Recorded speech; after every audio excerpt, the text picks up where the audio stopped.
et dire ce que je peux faire pour les Ivoiriens à ce stade de mon évolution.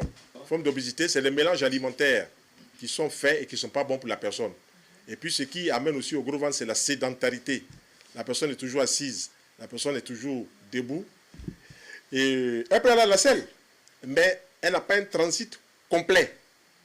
J'ai vu des gens qui sont venus avec le gros ventre, comme vous dites.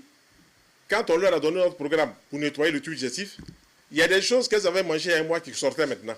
Donc, il y a des choses qui restent dans le tube digestif. C'est pour ça que nous, on dit, si vous voulez nettoyer le tube digestif, là, vous achetez carottes, oignons, concombres, persil, choux, faites cuire ça avec de l'eau, vous écrasez, mettez de l'huile d'olive dessus, peut-être 2 grosses cuillères avec un peu de sel marin gris.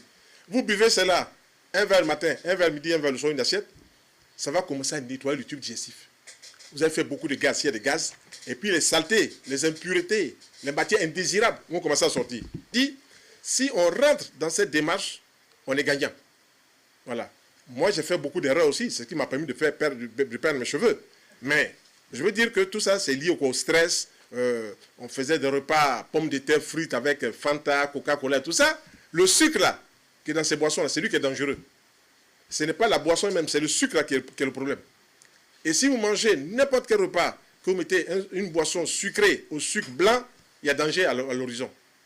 Voilà. Et aujourd'hui, tous les médecins qu'on voit en France commencent à s'intéresser à la médecine naturelle. On voit le professeur Henri Joyeux, qui est cancérologue, qui dit la même chose que nous. Voilà. Mais nous, on n'a pas entendu le professeur Henri Joyeux pour parler de cela. C'est lui qui est rentré dedans et qui a commencé à comprendre beaucoup de choses. Il y a d'autres médecins qui parlent aussi de la médecine naturelle. Et tout ça, ça fait quoi? Ça ouvre la porte.